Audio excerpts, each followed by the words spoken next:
Iba na ang may alam.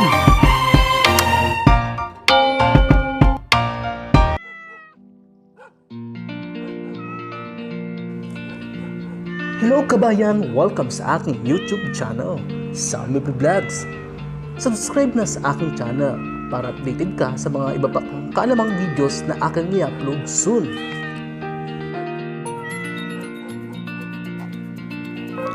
Marami sa atin ang nakakarinig na o baka pa nga naniniwala sa mga superstitions ukol sa mga pusang itim, kaya patuloy silang iniiwasan.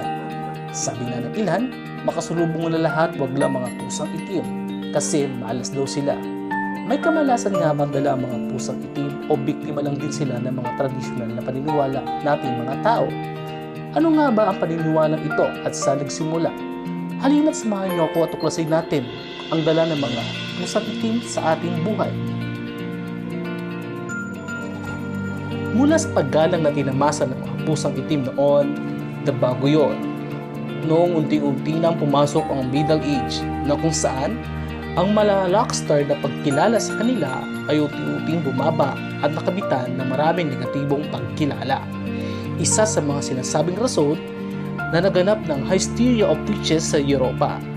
Dito nagkaroon ng malawakang takot sa Europa dahil sa mga taong gumagamit ng black magic. Maraming matatandang nag-iisa na lang sa buhay ang pinaghihinalaang magkukulam sa Europa noon at kaniriwan sa kanila ay may alagang pusa. Marami rin namang mga kultura ang kumikilala sa kanila bilang isang good luck charm. Halimbawa na lang ng mga Scot. Naniniwala sila na kapag may pumasok ng pusang itim sa bahay nila ay nagsisignify ito bilang isang prosperity. Sabi nga nila, while pirates of the 19th century believed if a black cat walks towards you, it's a sign of bad luck. But it's good luck if it walks away naman sa iyo. Narito ang 7 good luck na ibinibigay ng pusang itim ayon sa mga naging kultura ng iba't ibang bansa. Una, black cats bless marriage.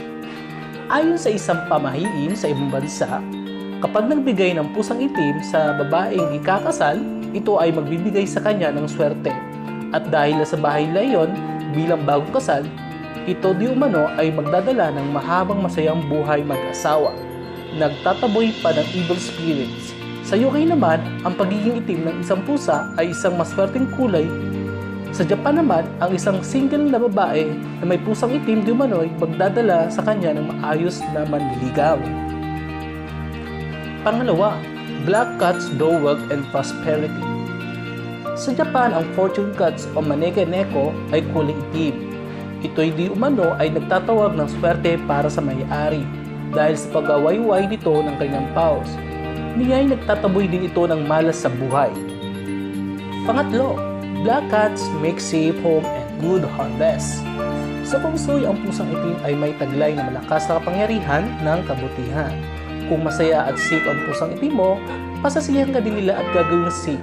Kung wala kang pusang itim, maaari naman daw na maglagay ng figurine ng pusang itim na nakaharap sa north para mataboy ang bad energies. Sa Norse myth naman si Freya na goddess of love, fertility, na beauty ay nakasakay sa isang karwahe na hinihila ng 2 pusang itim. Si Freya ang nagpapala ng maayos na ani sa mga magsasaka. Ika-6, respecting a black cat brings fortune.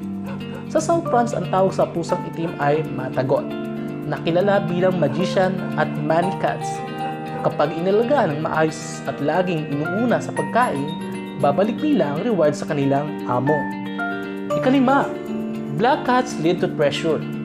Sa mga French peasant, nagtuturo di umano ang pusang itim kung nasaan ang kayamanan. Kapag ito'y nilagay sa crossroad, kung saan iyong pupunta, nandoon ang kayamanan. Ika-6, respecting a black cat brings fortune. Sa South France, ang tawag sa pusang itim ay matagot, nakilala bilang magician at money cats. Kapag inalagaan ng maayos at laging inuuna sa pagkain, babalik nila ang reward sa kanilang amo.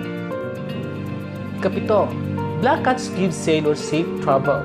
Nagbibigay kasiguraduhan din umano ang mga pusang itim ng ligtas na paglalayag sa karagatan. Sa sobrang mahal ng benta ng pusang itim noon, dahil dito, di na halos kaya mamili ng mga manalayag ng pusa. Hanggang sa ngayon, henerasyon, karamihan sa atin, ang paniniwala sa mga pusang itim ay may dalang kamalasan. Subalit, tandaan natin, maling husgahan ang isang nilikha ng Diyos dahil hindi niya ito nilikha kung makakasama ito sa kanyang mga mahal na anak. Kaya imbis na katakutan, ibigay natin ang pagmamahal sa mga katulad nilang hinusgahan agad ng mundo.